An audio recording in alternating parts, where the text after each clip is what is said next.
আজ বানালাম মসমসে মুরালি। অল্প কিছু উপকরণে খুব সহজে এটা তৈরি করা যায়।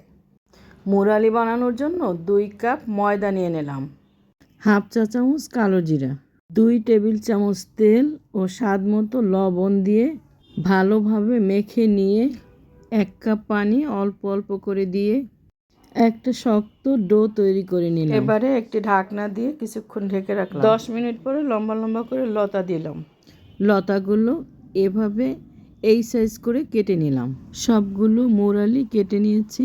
এবার 2 কাপ তেল গরম করে এর মধ্যে মুরালিগুলো দিয়ে অল্প আঁচে মচমচে করে ভেজে তুলে নেব। মুরালি ভাজা হয়েছে। এবারে 1 বাটি চিনি, হাফ কাপ পানি দিয়ে কিছুক্ষণ জাল করলে দানা দানা হয়ে আসবে। একটু দানা দানা হয়ে আসলে মুরালিগুলো দিতে হবে। দ্রুত নেড়ে চেড়ে চিনির শিরা মুরালির গায়ে মেখে দিতে হবে, সাথে সাথে শক্ত হয়ে যাবে। এবারে ঠান্ডা হওয়ার জন্য গরম গরম মুরালি একটি ডালায় ঢেলে নিলাম।